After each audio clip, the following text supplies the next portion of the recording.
मालिका कृपा सिंधू सोमवार ते गुरुवार रात्री 10 वाजता. भाड्याचं बिल आता लिही. डॉक्टरचे 300 रुपये आणि विजेचं बिल 302 रुपये.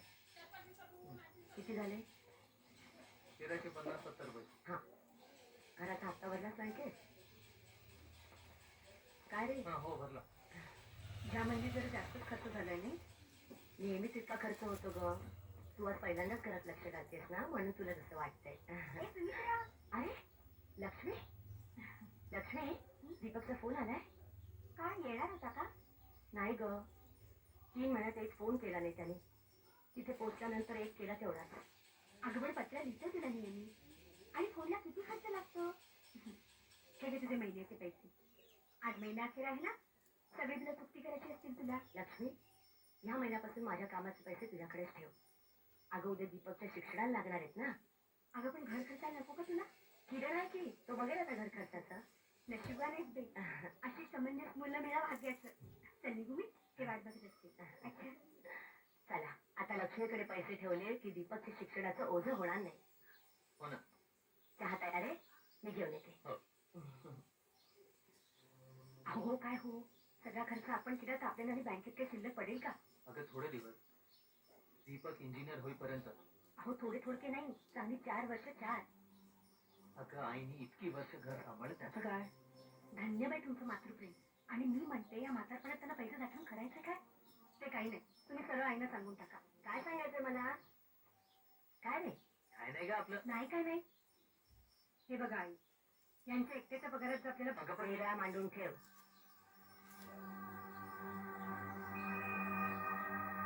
सिगारेट का खर्च अलग काय को मांडने का? जब इतना सारा पैसा किरण देगा तो ये देगा नहीं क्या? तसं नाही ग, पण एवढा सगळा घर खर्च तो करतोय. त्यातर्फे हा खर्च करायचा म्हणजे सुनीता एक बात बोल.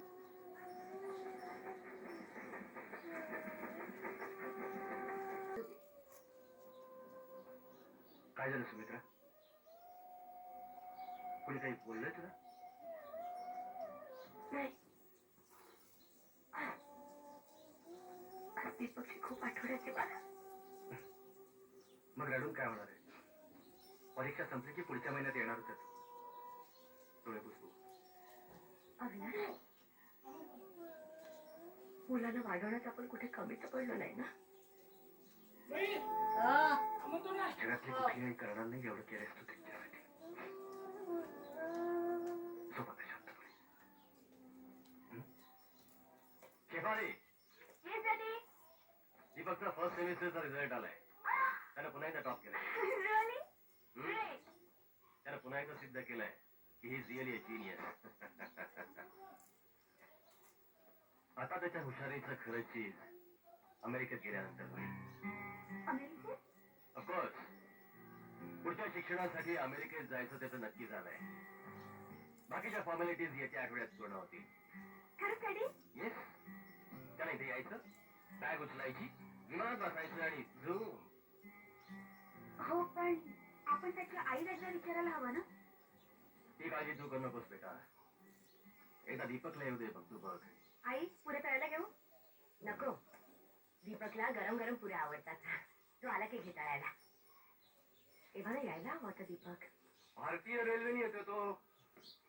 ट्रान्सफर विषय म्हणजे काहीच नाही. कधी पाहिजे नसं झालंय त्याला. चला, दोन्ही मुलं मार्गाला लागली की आपण रिटायर व्हायला मोकळे. आता पहिली परीक्षा देऊन येतो तू. अजून 3.5 वर्षात शिक्षण पूर्ण व्हायला. 3.5 वर्ष बघता बघता संपते. मग दीपकचं लग्न लावून देऊ आणि आपण दोघं जाऊ कुठेतरी फिरायला. करू दे त्यांचा संसार. सुमित्रा, आपल्या दोघांची स्वप्न तू एकटीने पूर्ण केलीस.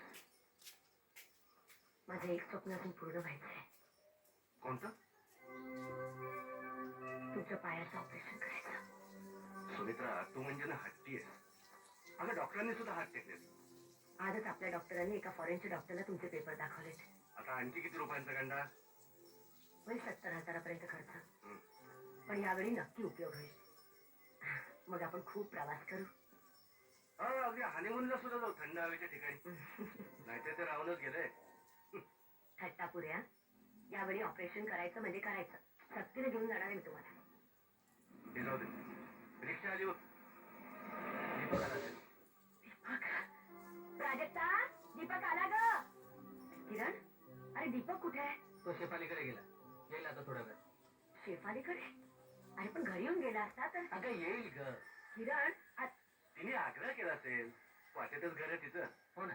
आईचं म्हणजे आई तू मला जेवायला वाढ, मला जाम भूक लागली. थांब रे किरण, दीपक आला की एकत्रच बसू. अगं त्याने जेवण घ्यायला सांगितलं. तो तिच्याकडे जेवण येणार आहे. चल चल, तुम्हाला जेवायला लवकर वाट.